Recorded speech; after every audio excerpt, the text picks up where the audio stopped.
How many times in our life do we feel that we are not allowed to embrace our emotions to the full because they are considered pessimistic, too negative, or simply not acceptable in a society that is focused on success in all forms and straightforward happiness? I've been there, and for years I've tried to comply and to adjust, but I failed. And today I want to have a positive talk about negative emotions such as sadness and melancholy, because we all feel them from time to time, right? And to make the chat lighter and livelier, we'll cook the most traditional Siberian dumplings that are called Pelmeni. And I know that this juxtaposition sounds really weird, but it actually makes sense, and later on in the video I will explain why. Hey my friends, if you're new here, I'm Anastasia, and this channel is about everything that is mindful, minimalist and creative. A couple of days ago at night, I suddenly remembered a very particular place in my Siberian hometown. It's a construction field near a hypermarket where I used to go to get some groceries for me and my father because it's very close to his apartment. And I would shop there and also watch the sun setting behind the pine tree forest across the river. I recalled every pebble, every path, every sound and every smell there, and that acute feeling of homesickness really hurt. And I realized that I missed not the place really, but my past life that was so comfortable, predictable and quiet, and that is absolutely impossible to have now. I just allowed myself to dive into that feeling that is perfectly described by the Russian word toska. According to Vladimir Nabokov, at its deepest and most painful, toska is a sensation of great spiritual anguish, often without any specific cause. At less morbid levels, it is a dull ache of the soul, a longing with nothing to long for, a sick pining, a vague restlessness, mental throes, yearning. For me, toska is about the acute realization that everything in the world is transient, that the past has gone forever with all the loved ones, places, loves, and all discoveries. I try to never run away from that feeling, because if you stop for a moment and watch it in full detail, you will see how beautiful that feeling is. We admire the beauty of the leaves in autumn, knowing that they are going to fall down and never dance in the wind again. We are amazed by the change of color, by the mysterious, irreversible metamorphosis. Once Brian told me about a very beautiful word in Portuguese, which is saudade, and its meaning is very close to the Russian word toska. A Portuguese poet, Teixeira de Pascoais, defined saudade as desire for the beloved thing made painful by its absence. I know that there are friends from Portugal and Brazil here, and maybe you will explain the true meaning of saudade in the comments much better than I can do it. I recently watched a video on YouTube with a woman telling the story of her personal struggles, both financial and psychological. And one thing that struck me the most in what she said was that she couldn't share any of her struggles with her family and friends, her close people, because it was considered negative and like weak, and it was culturally unacceptable and inappropriate. Also, some months ago here on the channel, I got some comments from people saying that I was too negative sharing a certain very difficult and challenging experiences of mine. And of course, we all understand that the world is not just black and white, not just happy or just sad, not just positive or just negative. Everything is so intricately intertwined. And sometimes it's just so healing to be able to talk to someone about your darkness, about your sadness, toska or saudade. And instead of hearing, come on, keep your chin up, everything will be all right. Instead of that, hearing, I know, I understand, because I also feel this way and I'm here with you. You've got sadness in you, I've got sadness in me, and my works of art are places where the two sadnesses can meet, and therefore both of us need to feel less sad.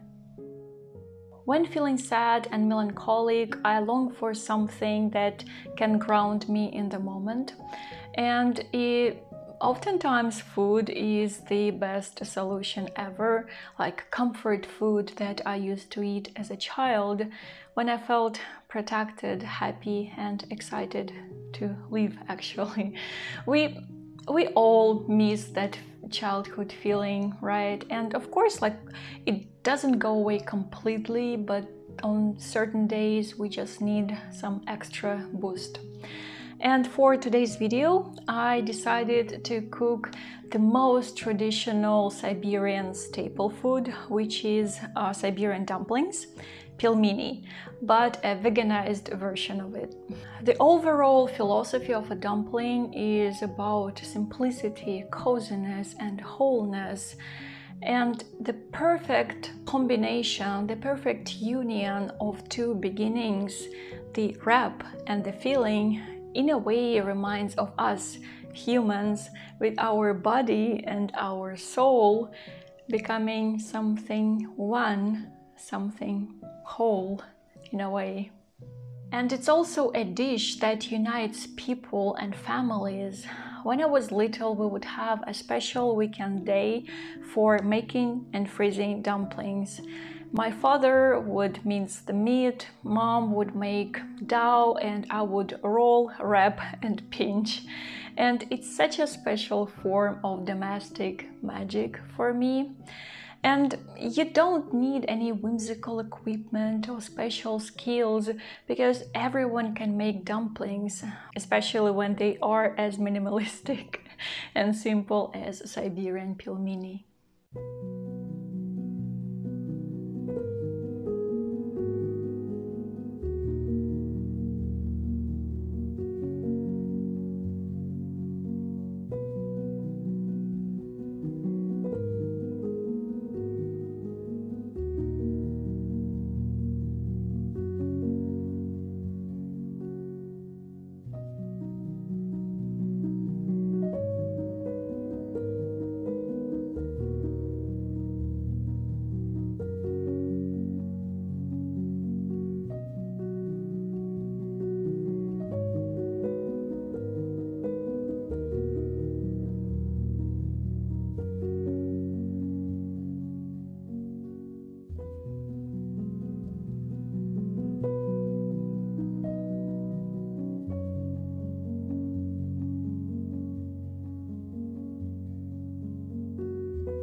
feeling is not overspiced and it's pretty much in tune with the traditional Siberian cuisine.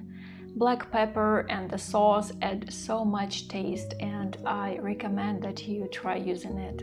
Instead of the sauce, you can use butter plus vinegar, sour cream, mayo, or even ketchup.